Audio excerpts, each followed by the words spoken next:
Riki. And we just stay on ball with the 2 for the courier movement. Z-Freak, will he get the courier? We see, yeah, just parked up there.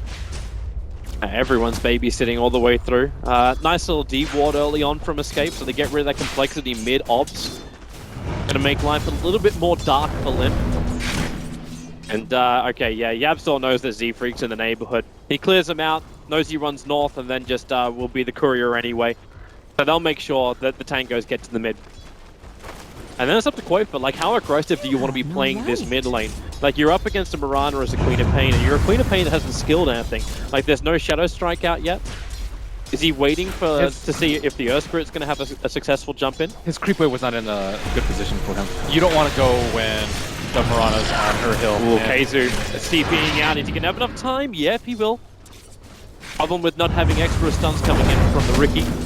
And then Limp being initiated on as well. Yabsor. He's beating into Limp, but Limp is able to leap himself away to safety. Was not able to get that second Shadow Strike. If you get the second Shadow Strike, then you can maybe prevent Mirana from using her salve. But she's going to be full HP and should hopefully start ferrying over regen soon. I'd ask if you got a ticking time bomb right now on the bottom lane. The fact that you're giving Era free space on the bottom lane, but you also have a Beastmaster who's moved into the jungle. So Swindles is easily keeping up with any kind of farm. It's Iron Talon jungling at its greatest. So the Beastmaster's fine. It's something which he also was talking about with me down in Manila, where he's like, you know what, we just have like AFK farming for the first 10 minutes. For a Beastmaster, he'll come in with the Blink Dagger as well as a level 1 Necrobook and then just go ham after that point. So Swindles enjoying his farm on the inside the jungle, Era enjoying his in the mid, on the bottom. While the middle lane, Yabsor again looking for a rotation in there, but Z-Freak, he's stalking. Just can't get any levels because he can't find, there's no junglers coming out from Escape. It's more important for Z-Freak to keep track on Yabsor than the other way around because of the middle matchup. Like, Queen of Pain has the upper edge on Mirana, so that means the onus is on compLexity to make sure that the Queen of Pain doesn't get out of control. And Mirana needs a little bit of time. You need your axe, you need your items. Queen of Pain really doesn't need that many. Maybe a null or 2 before you can start going crazy. It's just the mana pool you're looking for right on the quap. Mana pool, a little bit of HP too, so you can blink aggressively if necessary or tower dive, because she's just that type of hero. Level 1 Z-Freak will TP down to the bottom lane, so they don't want to drag Swindles out of the jungle yet. He has managed to get 4.5 levels in 3 minutes. He's now the highest CSer on the board. And Z-Freak soaked up almost 2 full levels from being on that bot lane.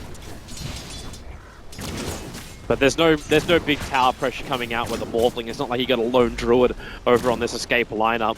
And Yabsor continues to try and be a bit of a pest to Swindles. Rather difficult to do. He doesn't have a TP scroll, so there's no easy boulder out and just TP. But he's always got the distance with the rolling boulder. He's trying to slow down Swindles a little bit, but Swindles is already almost level 5. Yeah. It's very early in, and he has a TP scroll just in case things go awry. Like if Earth Spirit starts up with the stun and Queen of Pain tries to blink over, he might still be able to get out in time. It actually opens up to also Swindle's rotations, because if he hits that level 6, he can move around with Z-Freak. They actually have a good ganking lineup. They could bring a lot of pressure to that bottom lane. But so far, it's still just a little bit of harassment here and there. Try and catch up on any kind of farm. They might be getting a little bit annoyed here, Escape, but overall, like, it's not that big of a difference. Like, you're only looking at 500 gold or experience swinging either way. And Keizu is now finally going to invade into the compLexity jungle, so they bring over the Bat Rider, and this will restrict the movement of Swindles a lot.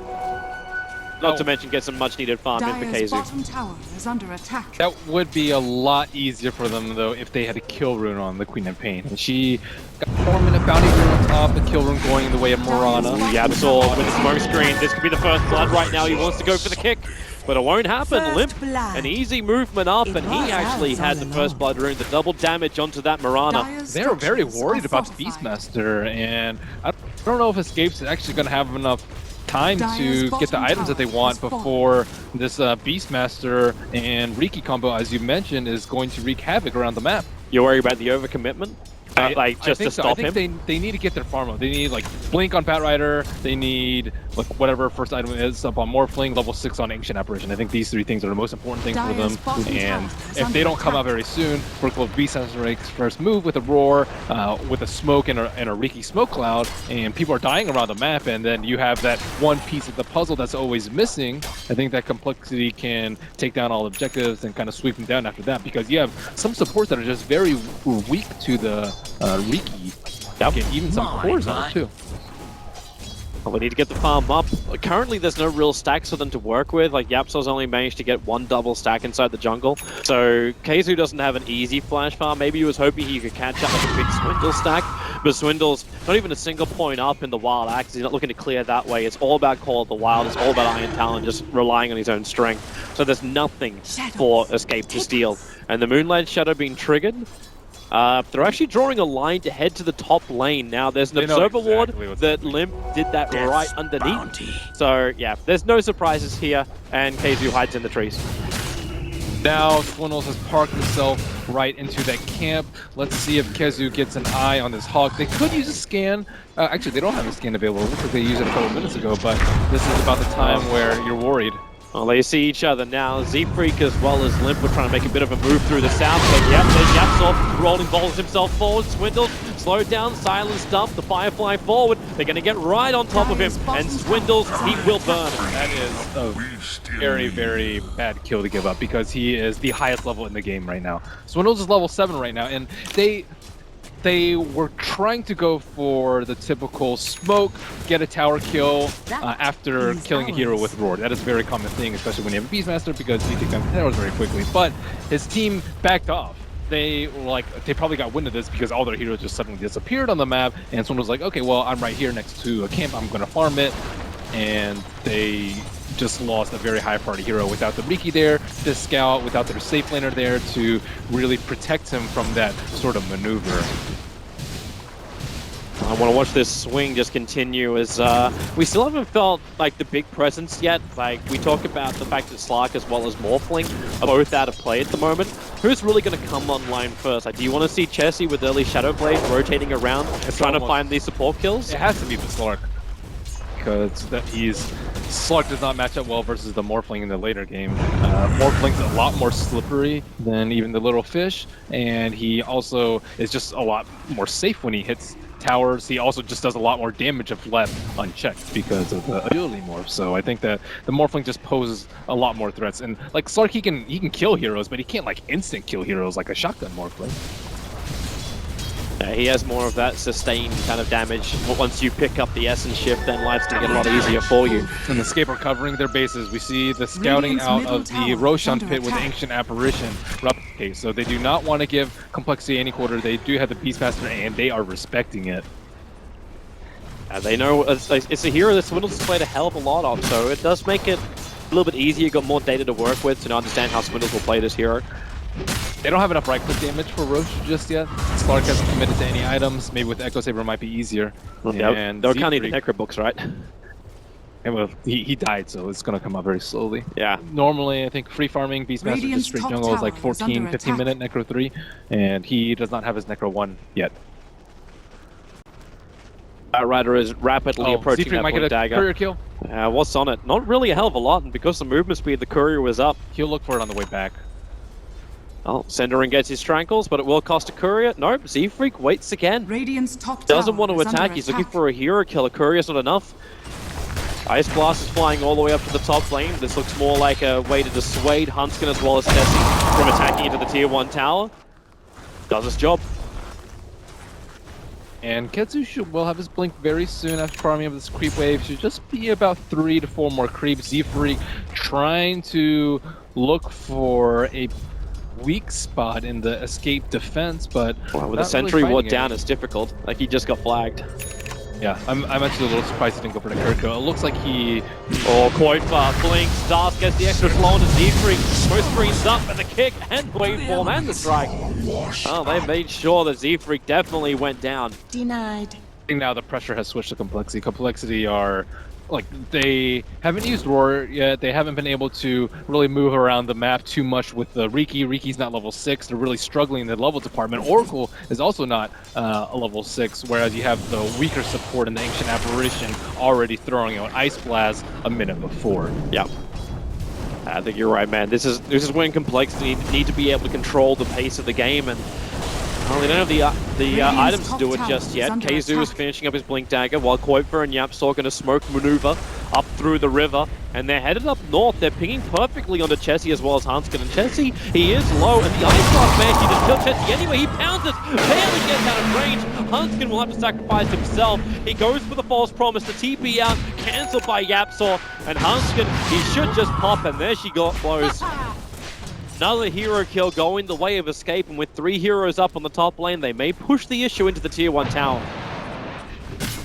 It seems like complexity are the ones that are waiting for some sort of item, waiting for some sort of timing that they want to move around. But I think Beastmaster Roar plus Arrow, Beastmaster Roar plus Oracle, like any of these 2 combinations, or Beastmaster plus anyone on their team can get a kill. And but Beastmaster has been involved in anything. Like, he comes down the bottom lane and spends most of his time hitting a replicant. Yeah. At least his build's good at doing that. Right? That is... Yes. Glass is most definitely half full of milk. I'm actually wondering how Swindles goes now. Like, because he's walking around with a Belt of Giant Strength. The level 1 Necrobook is sitting on the Courier. Okay, so he... Yeah, that's actually just what he bought. He could have gone for the Blink Dagger if he thought he could wait a little bit longer, but they get the level 1 Necrobook, so there's no jump in initiation. He's got to move with the rest of his team. If they wait too long, though, like the Morphling's going to have Lincolns, and then Batrider's going to have his Forge Staff, so they have to strike very, very soon. But at the same time, Escape kind of anticipated. They're already moving into there. Batrider is not smoked up, so they did walk into the Observer Ward, and now the jig is up. But still, Beastmaster has yet to Primal Roar. Complexity realize also that movement, so instead they rotate next to heroes. Efreak TP'd himself up to the tier 1 tower on the top lane. Kessie's still walking around with 2.4k gold, and they haven't added any pressure really to this tier 1 tower. They're sitting at 531 for a lane, which has been pretty... Okay, mid lane, jumps in, lasso, Sonic Wave, and Ice Blast. The lasso holds him perfectly in position. And now it's 4-1, but they realized Hanskin was going to be in the neighborhood, especially when Ira can jump to the replicant, and Hanskin will go down too. The adaptive strike thrown back over his shoulder to get the kill on Oracle. Now it's going to be the second tier 1 tower claimed by Escape. Escape looking very solid in this early game, taking down more towers than Complexity, getting more kills, and invading Complexity's jungle a lot more. And the items are coming in. Morphling just a few hundred gold away from that Lincoln Sphere, and Complexity will have to rely on the split push. Yeah, they're trying to get the trade off the top lane. Chessie trying to pounce to keep Keizu away from here. He'll have to go inside that Shadow Dance to escape to the tree line. Keizu holds off the fight on the top tier 1, but on the bottom lane, Yapsor, roared up by Swindles, put inside the smoke screen. Yapsor needs to get out of range, and he just can't do it. The Ice Blast coming in, which Zefrig as well as Swindles will oblige Cinderin by staying inside of it. But there's no follow-up at this point. With no Sonic Wave, they're not really that scared of the burst damage from Kuiper at the moment. Up tower, slide. Complexity do not want this tower to get denied, but they have no choice. TP zone out from Keizu, so Era will get the denial. They also have an Observer Ward, which is watching nicer and deeply into the Complexity jungle. They obviously won't see Chessie moving around now. Not with that Shadow Blade, he's going to pounce on the Keizu. That's a lot of damage, and with the arrow flying in too, just off target. Keizu able to blink himself back down to the river and away to safety. Arrow that really needed to hit from Limp, try and just stall up this escape momentum. Nice move by Keizu. That's the common Batrider play when you're dealing with a Slark. Wait until the last second and then try and push him back with a fast break until you can blink out. And he had some nice movements there also to dodge that arrow. But as you mentioned, that's a very important kill. The Slark Shadow Blade reveal now, you'll probably see a lot more detection on them. We see a couple of sentries and a dozen Ancient Apparition, and they're definitely thinking about getting a gem very soon. Or they should be. As long as they can hold on to it. Swindles is now 100 gold away from the Blink Dagger. So initiation from Complexity as they force into the bottom tier 2 tower. Get some good damage out. The other towers of Complexity aren't really being that heavily attacked, so Escape can't get a good trade-off from this. Yeah, but because the Batrider TP top, they know that they don't have to worry about any sort of initiation until some time to come. They have to hook it to the bottom. The Batrider's already here under cover of smoke. The Ice Blast going to fly out, but Cinder is in trouble. Chessie attacking the arrow from Mirana, able to connect. And now Chessie low on life. Hero jumps forward, but again, the saving grace from the Oracle is able to arrive. Chessie gets the big burst heal. This fight just splits up a little bit. Napalming up, Keizu jumps in, gets the last two over on Lim here on the back line, brought up, Keizu dropping down very low, he will go down, the trade-off is also going to be with Era, Yamsor's on the run, but it's complexity, they are the ones finding the kills, the Sonic Wave bursting through from Quoifa, but nothing will stop Chessie from claiming his double kill. Turn on the Magnetize, but they'll all survive. And Escape have finally given complexity what they were looking for. A great team fight, one by one they march to their death. So many misspells from Escape right there. First, we had the rolling boulder into the pool that just completely whiffed the Shadow Dance Slark. And then we had the Batrider coming out from the lasso. He didn't have any Firefly, and although he got a high priority target in the Mirana, there was no damage to follow up. They had the AA Blast come out, but the Queen of Pain was not there to follow up with her ultimate and her Scream, and just a lot of things that were strange about that fight for Escape. They clearly wanted to defend, and honestly, I think it was all set up because they wanted to defend that top tower way too much. That top tower is generally regarded as the least important tower in the game. It doesn't really protect that much. You talked about it earlier. You're protecting your secret shop, maybe your ancients a little bit, but not really. I think the mid T one's a lot more important for that. But they chose to commit the Batrider TP to that, and because of that, that was a green light for them to go hard on that T2 on bottom. Because of that fight one, those two towers down, now Roshan opens up for complexity that was struggling in the early game. It was 5-1, complexity with 5 unanswered kills. Yep. Complexity also have, they had such great vision until that ward finally got taken out. And Escape realized after the fight happened, that's why they threw down 2 sentries to get rid of it. But then complexity just throw in another ward. A little bit more shallower inside the Escape jungle, but it's in that perfect position. You said Roshan is the next thing on Complexity's mind. We get to have a quick look at that fight again too, as it really was just you split up and you have both your Batrider and your Morphling isolated on either side of the fight. Queen of Pain just had to come in a little bit too late. These heroes were so low. Imagine if they had combined that with any other spells, even something as simple as a Morphling waveform. Seemed to be really easy too for Hanskin. He was never really in any kind of peril. The I see peril now as the smoke and Moonlight Shadow. Cinder is going to be the first one isolated. If they can get rid of him nice and quick, you remove the Ice Blast from the field, so Hanskin can do whatever the hell he wants. Down the bottom lane, Keizu, well, he gets to the tree line, can't blink out just yet. He's got the Urn as well as the Orb on him, and now he'll just TP out. But this means the complexity. No Ice Blast, no Batrider anywhere near the pit. It's Twitch Roshan, but also Ricky Siegfried getting caught out of position. So complexity, they're going to have second thoughts about going for Roshan. The Necropooks were triggered. And yep, they're bailing out. But it's not as though Escape really have a great lineup for taking Roshan from underneath them either. And they have to retreat. Keizu's already moving up to the top lane, which is being pressured. Do have a great lineup to protect Rosh. Not do it though, as you mentioned. So that's one of the downsides of their lineup. Need to wait for Morphling to get a lot bigger. He does actually have the Dragonlance build, a rather unusual one that we see from Morphlings. Generally, when you're hitting towers, you're uncontested as Lord. I think the Dragonlance is very good for those heroes that are in the front of the team fight hitting towers, but I don't think that's what Escape's lineup is based around. But overall, good stats. Morphling needs strength, Morphling needs agility. Maybe it's an answer to the fact that Escape don't really have a great high ground pusher anyway. What are you going to do with the Batrider and the Queen of Pain? They're not going to be the ones to attack up. Yeah. So they need something for that. Might be useful later to kite the Slark and or the Mirana if he decides to go for a Hurricane bite, but it's just cost efficient. They're struggling a little bit. Maybe he was thinking about going at BKB, but realizing that is not quite the right time for it. And Escape having a very concentrated effort to keep in that mid area of the map. This mid T1 tower on the Radiant side is the most important tower in the game for both sides right now. They Complexity need to take that down, and Escape need to protect that. At least Escape have extra items to help them do so with Complexity. They're going to 4-man smoke That extra TP down to the bottom lane, they are looking for an opening. Dire's middle tower is under attack. But is the opening just for Roshan, or is it going for kills? They only got one observer ward, and it doesn't see anybody. Actually, they do have a second one. There's one up near the Radiant Secret Shop. Synderen is in a little bit of a weird position. Earth Spirit, let's see. Oh, the replicate. Blimp just arrowed it.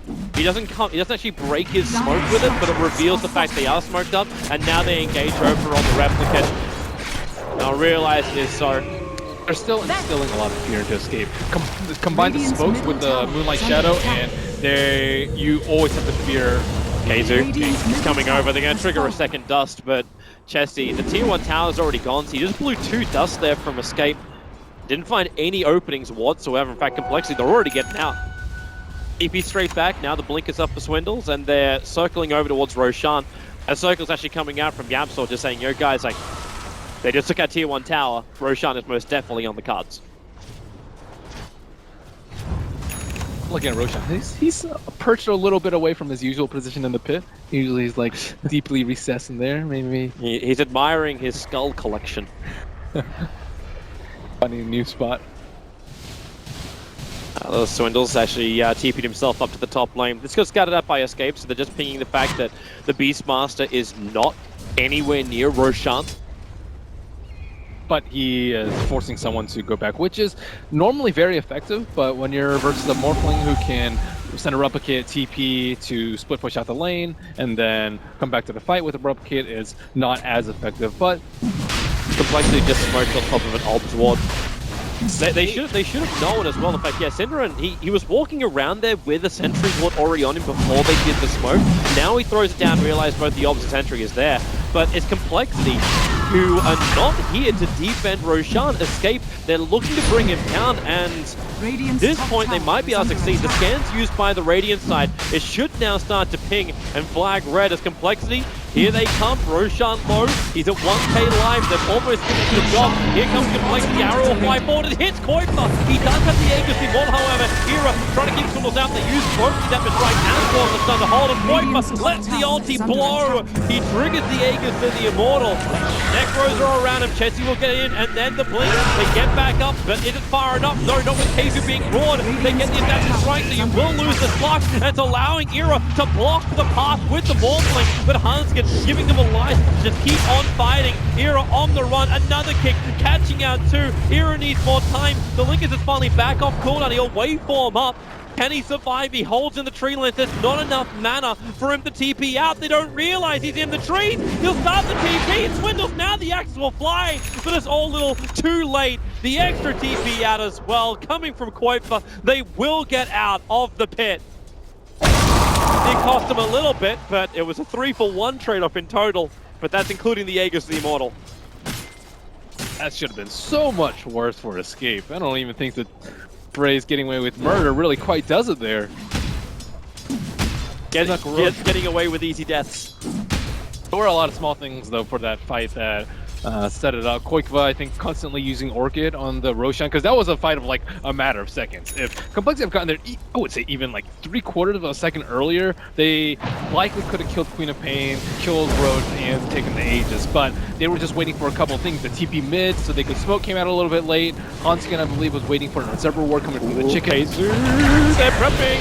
There's the leap, and well, Kaizu can't survival. No, yeah, he can't survive.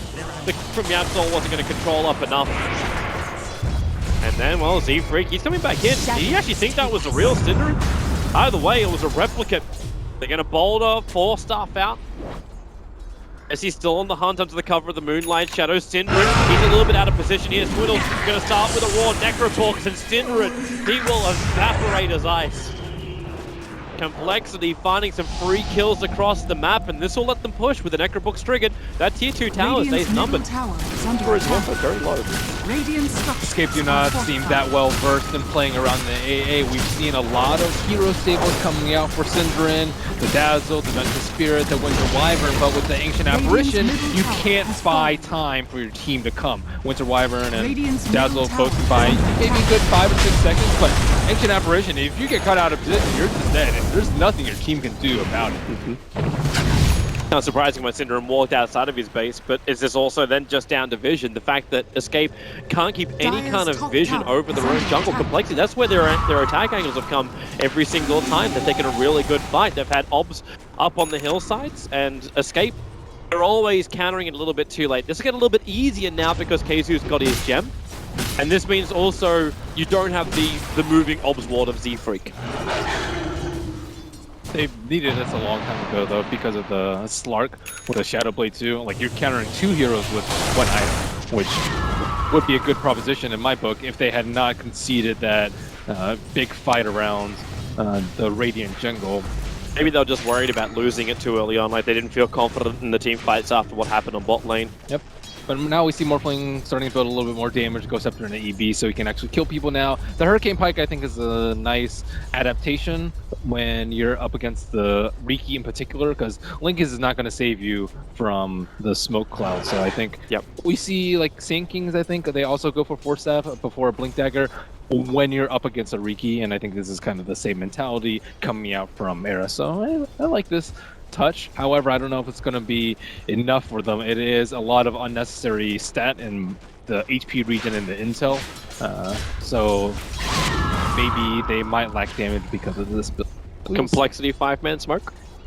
Escape were actually looking for a kill on the bot lane. They scanned inside the tree line to the south of the bot lane, thinking that maybe someone was hovering around there. It's not the case. Chessie moving forward. Era, he's so close. Chessie's going to just rotate around him, and he needs more help. The Moonlight Shadow is going to last for just a little bit longer, but it's Syndrome who gets pulled out once again. Swindle's fighting on the bottom lane. Era will make it back to his own tier 3 tower, but now Swindle's revealed. The rest of Escape, do they want to fight this? No, they are getting the hell out of Dodge. One of the saddest AAs you'll see, the Tranquil Boots stick life. Well, if you got that that card for Syndrome with a plus death, 0 for 5 already. Points I put Yapsor in. Points are looking good, huh? Put Yapsor. Syndrome dies a lot, which is just typical of their playstyle. They sacrifice him up so that his teammates can get items. However, Earthspear does not have that many items. It's actually kind of funny. In all the games that Escape have played in the last month, they actually haven't had, like, Syndrome used to always be like that. He was the Bane picker, right? Like, you'd have like these guaranteed stuns, these guaranteed combos, but he actually hasn't played like a solid stun hero for Escape in about a month. Like, it's always something like Keeper of the Light or such. Like, it's more of that supporting kind of style. I like the defensive supports actually for him a little bit more. I think it's what they need because it seems like Koikva in particular is a little bit leashed in when he's playing the Queen. I think like when you have a defensive support, that's kind of like your ticket to just go crazy. Remember Seneko and Havost? When Seneko played Winter Wyvern and Havost was on like Weaver? Yeah. It just, they complement each other a lot. And when you have an aggressive hero and you're just farming with it the whole time, you're wasting a lot of aspects of a hero. Imagine if he were on Invoker, yeah, it was for spin, but imagine if he had played Invoker like this. His net worth would be a lot more. His net worth would be probably 16,000 at this point, and he'd be able to take down a lot more towers and do a lot more damage because the peak of Invoker is like 25 minutes plus. Like now when Invoker is starting to shine, whereas I think this is where Queen of Pain starts to fall off when you haven't gotten kills with the Orchid and your teammates are falling like flies in a lot of these fights. Don't fall for it, Swindle. Don't fall for it. There was a replicant moving straight past the mid lane. There was a Bat Rider who was just like wandering himself back. This is not a bad trade-off for Escape. They took out the tier 2 tower up on the top lane. A little bit of chip damage being done to the tier 3. Same as happened on bottom lane, but that's just complexity. We're just pushing a wave. So Escape can at least fight on their terms. They do have the top 2 net worths on the field, the Morphling as well as the Queen of Pain. The E-Blade is also rapidly approaching for the Morphling, but already a bit of an answer for Chessie coming for that. So he already had the Echo Saber and the Shadow Blade. Now he's going to add the BKB to his item list. Yes, and they have even more things to deal with it. I think the Handscan Fate's Edict will nullify almost all of the shotgun damage if he is quick about it, and more importantly, the Aegis of the Immortal is looking to go Complexity's way with most of the Observer wards being taken down. They're going to Moonlight Shadow themselves over the river. There's no obs or sentries looking for this. There wasn't obs in the mid lane. They're going to come pretty close to a replicate of Yapsaw, but they know it's not the real one. Chessie again is Cindering going to die at the start of this fight. He's right in the middle. They should jump more. They turn for the Ice Blast. The BKB goes from Chessie, and yep, he wants Cindering in the grave. 0 for 6 now for Cindering as Chessie wants to keep the numbers going their way. Chesu, okay, that's it. They're out. They're out. He's got his blink up. He's still got his Lincoln Sphere as well. They've all got TP scrolls. So again, Cindering doing what kind of has to for his team. Takes it.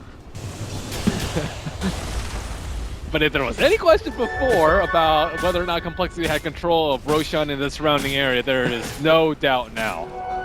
They might be a little bit sad that Limp had to trigger his DD rune already.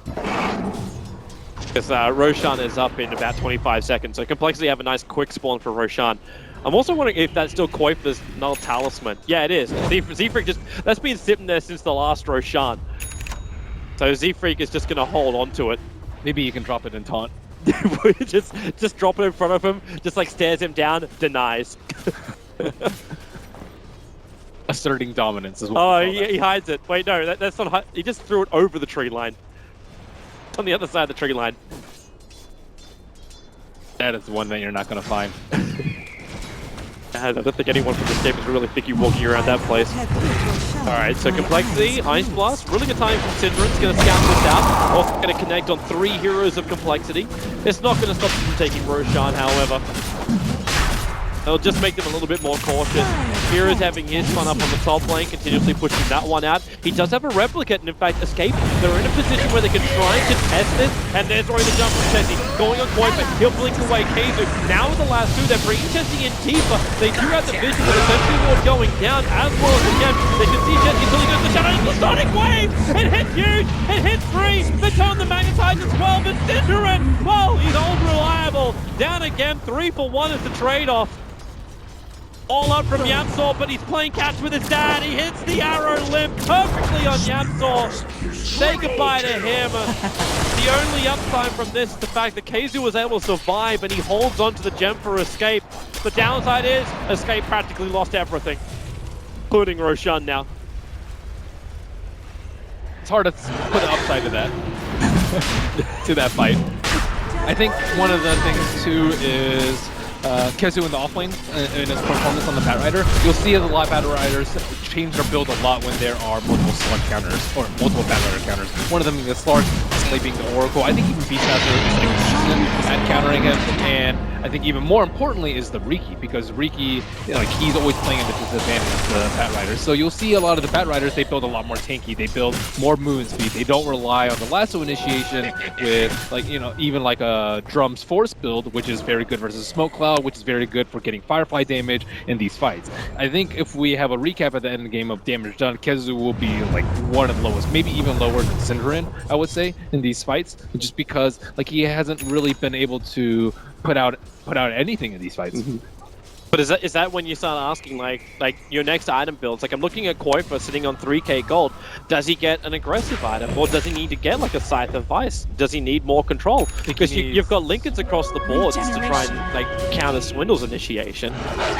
But do you have to go another defensive item and then just wait it out and try and make this game go like 55-60 and then look for a win condition? S4's build of Orchid BKB AC. I think that build is just very, very consistent and continues to scale well into later games. So I think that would be my choice. Looks like he is going for Ultimate Orb, so Scythe of Vice maybe to deal with the Slark.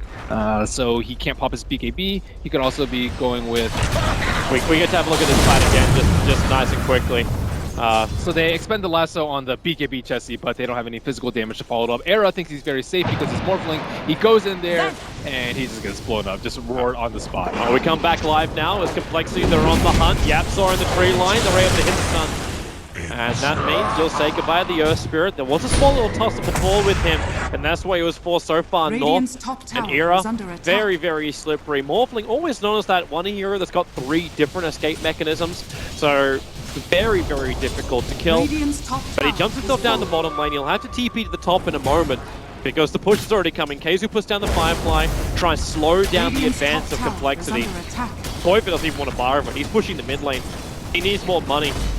And compLexity are pretty, well, they're not terrible. They're just not terrific at going through buildings. When you have the Aegis, you have a lot more wiggle room. Oh, Chessie, be careful. Ice Blast is going to connect on him. Dire's middle That's tower is under that's a attack. level 2 Ice Blast as well. They won't get any more damage thanks to the help of Huntskin. Fortunately, Huntskin also can't heal him up anymore until... Okay, yeah, now Ice Blast sweats off and he's good. There is still taking out the tier 2 tower and bottom lane. They're getting much needed money to get these big items in for escape. And they haven't lost Rax yet. They lost to T3, however, so I don't think Morphling will be able to trade. But with the creep wave, complexity will still come back. They're still, they're the ones in the lead, right? They're not under any kind of pressure to lose anything major. You open up the top racks, why let it go? Why force the issue now? A lot of that also has to do with the Ancient Apparition. Like, Ancient Apparition doesn't really have to be set up because lots are super unreliable. Like, Boulder is Era, your ideal top lane, setup. Chessie going to initiate. Era, Lincoln Sphere's already been triggered. Hurricane Pike, he can't get himself away. Now the Ice Blast is on its way in. It'll connect on Chessie. The arrow is flying into. Era doesn't catch it. The rest of complexity just backing out. Era feeling very safe to go that lane thanks to his replicate. Yeah, he is very good defensive toolkit versus Riki +1. So I think he just needs to keep on pushing, try and wear out this Aegis, but with a minute and a half left, Jesus swindles, blink roll forward. This is going to be the gem lost for escape. Detection is gone. Then again, no one is here who has an inventory slot to hold on to it. And there's a refresher up on the Beastmaster. Yep. Swindles has the farm. He's ready to go again. Hasn't triggered it just yet, but now the blink forward. It's so low. They get the Sonic Wave off the lip. He's protected. 3 heroes down for escape. Complexity can just keep pushing. Huntskin, the perfect saving timing, so Complexity can just keep going. No big oldies up, but there's the blink of pressure off. Era getting hit by the arrow too. They bring him down. Chessie is, however, still very, very low. The tower damage was actually killing him off. He has the Aegis and Immortal, so he knows he's going to be okay. Z-Freak, however, okay, no, he's actually fine. Huntskin got rid of the Orchid effect, so Z-Freak was not going to pop from it.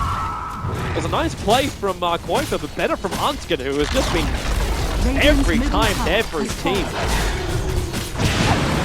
Game really have nothing left at this point. Koifa will take a spill, and that's one buyback coming out for them. This Ice Blast has to be huge. It's going to hit over on 3 heroes as Swindle. Very deep underneath the tier 4 towers. Wants to keep me out, won't be able to happen. And now they blink forward, finding Chessie complexity. There's some freebies coming the way right now of escape. They took the mid-ranks, Koifa copped Narrowed in the face. Z-Freak jumped in, throws 3 up, and they both get kicked from Sentry Wards are down, so they can see Z-Freak. He has to go into his ultimate, try and protect himself for the moment as this fight splits into multiple parts. Z-Freak has to go south where Yapsil's hunting him, but it's Chessie who's dropping down low. The Orchid will help pop him. The gem recovered from escape, and complexity. They have just given a lifeline here to escape. A get out jail free card. Ow. Swindle's getting pulled to the T4, losing 2 gems, and all they got was a melee Rex out of that. Oh, they actually lost both of them. Yeah. That makes up for the double buybacks that Escape had to expend. Ow. Game just got closer again. Yeah, I thought that they were like pretty comfortable with their lead, and they had shown a lot of restraint by not committing to that top Rex earlier and waiting for a pickoff. And they got a nice arrow on Cinderin to start off that fight, and then things just went crazy. They have to find a way to stop that bleeding. Don't push too far in. There's complexity now. They're going to lose their tier 2 tower in mid. Era's on his way. He's looking good. Even with the buyback, he's still the top net worth on the field. Dire's middle tower They need to find... I don't even think they need to find better control. Like, Complexity still seem to have everything they need to win. They need to kill Oracle. Escape need to kill Oracle at the start of the fight. Like, they almost killed the Mirana, like, at the start of the fight. She was maybe 2-3% HP before she got the false promise on her from Oracle. If they kill Limp at the start of the fight, I don't think they get the Rex, or if they do... How do you reach Limp, though? Like, the Bad Rider is kind of like the only one, or you Morphling. have, like, Morphling Replicate? Like, do you actually use your Replicate aggressive to get behind the lines? You just wave? You can shotgun. He doesn't have that much HP on the Oracle, just 1,000 HP. Queen of Pain, excellent at killing these heroes, but they have the Scythe of Vice now, so maybe they can catch a Slark, but Oracle is there with a false promise. You are not killing the Slark. He'll just pop BKB, Shadow Dance, boom. 4-man smoke maneuver right now from complexity. They are heading down through the mid lane. They smoked well away from Escape's wards. And they're coming into the Radiant jungle. And who are they going to find? Keizu is the closest one. Moonlight Show's going to trigger as well. But Keizu doesn't care about that. He's got the gen. But they jump on. They find Quote. The Ice Blast connects over on 3. They need a little bit more damage. You know, the last two! Keizu, he got a neutral! Era! Oh boy! He'll go down as well. They can't get the Mortling out. The Roars on Keizu. Stay exactly where you are and think about what you did. compLexity, they take 3. The support's the only ones left alive. I think YapzOr's going to try and make a little bit more space. He's going to go on and play here on Swindles on the mid lane, turning on the silence. He needs to find this kill to try and slow down anything. Is Swindles actually going to go down to magnetize? Ticking, boom. He'll drop down. YapzOr gets some level of freedom. The Necro Books may claim his life in return, especially when he kills him. He'll take the money, but he'll die for the cause. It may have been just long enough for compLexity not to take a full GG here. But they're going to do some heavy damage to Escape Radiant's space. middle barracks are under attack. Pounce. Dire's bottom The smoke cloud has just been Radiant's middle barracks so has difficult fallen. for Escape to deal with. They built multiple force staffs, but Radiant's if you top pounce, barracks are under you can't attack. force step out of it, and that's exactly what happened to Quake with that fight. And you also want to build BKBs to deal with it, but then you have damage Radiant's output. So bottom tower all these combination of factors just Radiant's led top to barracks Escape's has like net worth not even really seeming close Radiant's to bottom what tower compLexity's net has worth was, despite it Radiant's not bottom really being that out of barracks hand for Radiant's most top of the barracks game, man. has fallen. I think a rather underwhelming performance from Keizu this game. He was up against a very difficult Batrider lineup, but I still think like there's always something to do with Batrider. They're trying to play here. Syndra doesn't have an ultimate, so Casey just BKBs and Lancers. He's buying time. In 2 seconds, they come back up, and they BKB to keep the out Tessie. Hunskin, it's going to be the sacrificial lamb for compLexity, but you don't really care. Hunskin will drop, but you manage to get Megas. I think that was the only time he's lassoed don't work. And GG. Escape will fallen. They say there is no more joy to be had here. compLexity, they definitely didn't do it smoothly though. compLexity had like that one push that went down the mid. It's got a couple of question marks to be had. Like, do they overstay their welcome? Is this just first game jitters as well coming out from compLexity? I think the levels, like level 7 Beastmaster kill was more important and really slowed them down a lot. But I think